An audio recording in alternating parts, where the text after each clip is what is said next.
Whitlock hitting 3 bulls in Holland. I was in the commentary box for it. Plan. He thinks Simon I won't knew hit he it. was going to try this. Do it! Do it now! And it happens! But even if I wasn't, I would still put it on the list. I was sitting next to Jacques Newlat, who is a great colleague of mine who knows more about darts than most. And we just thought, he's playing Daniel Lawson, he's 5-1 up, he's left 150. And when he hit the first ball, you just thought, hold on a minute, he's going to hit this. And everybody believes that that was one of the moments of the year. When it comes to the Premier League, a lot of people think that playing week on week, sometimes it can get a bit monotonous, but I like the fact it goes to different places.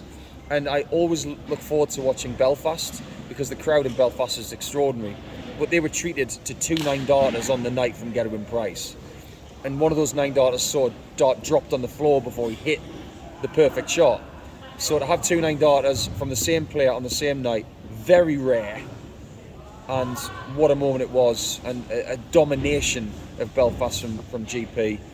A superb night. It's really hard to pick 3, but the top of my list is one of the stories of 2022 in Josh Rock, who has put in the overall average performance of the year in excess of 121 in beating Brendan Dolan in a Players' Championship. And that gave us all a really good insight into his top level. We knew that he could attain the 110 level because of some of the things we'd seen before. But to take that next step and get to the 120 plus level, now we don't see that as a shock because of all the information we have. That was an amazing time to be looking at the stats in the middle of the season. I think even Brendan Dolan, as the opponent, just had to stand back and say, I can't play that well.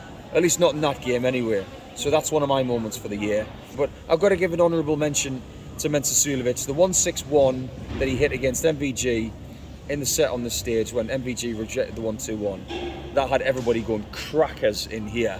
So I've got to give that a mention. But for me, Rock, Gerwyn Price and Whitlock, they've got the 3 moments of the year. It's really tough to pick 3 players from what's been an amazing year. I've covered a lot of darts on lots of different levels, be it WDF, PDC, Motor Super Series.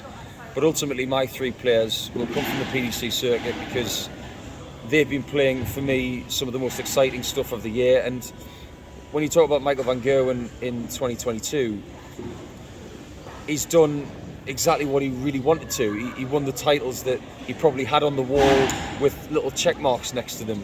So winning the Premier League, ultimately, after surviving a championship dart from Joe Cullen, big tick there, big tick at the World Match Play, the World Grand Prix. And if you think about what darts was like before some tournaments came into this sport, if he'd have done that, it would have been a flawless year.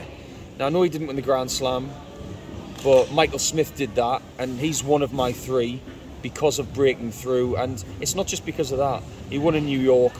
He had a great spell in May where he was untouchable, in my opinion. But the other players, Luke Humphries, someone who in 2021 started making finals, but then in 2022 decided, right, I want to go that step further, and he's done it more than once, winning the very first event of the year in Players' Championship 1 and then going forward in winning 4 European Tour events.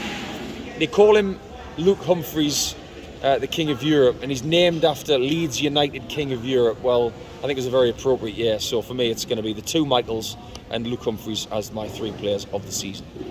This year we've seen MVG getting back to major winning ways. We've had Michael Smith and Joe Cullen winning their first majors. But what is the tournament that stands out for you above all the rest? Now, it's easy for me to sit here and say that it's a difficult choice, but I could, working for you guys in Sport and Life, pick something like the Grand Slam, which was extraordinary, a great Grand Slam.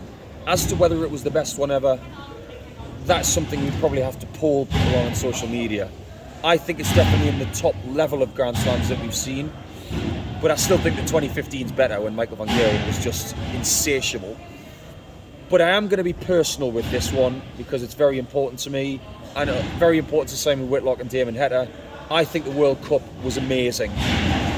For Australian darts, it was very important to see them get that success 10 years on from the heartache of losing it by the odd shot. And the joy that I saw from Damon Heta and Simon Whitlock, and the feed-on effect to Australian darts of that win, was enormous for me, and for me the tournament of the season overall. But let's face it, 2022 was an enormous year for darts in lots of respects. Lots of different countries represented brilliantly, be it Germany, the Netherlands, the UK, be it England, Scotland, Wales, Northern Ireland. Even Ireland's had an amazing year, with Keane Barry, Willie O'Connor's made a couple of big runs, but ultimately the Aussies win this one, and that's the World Cup win.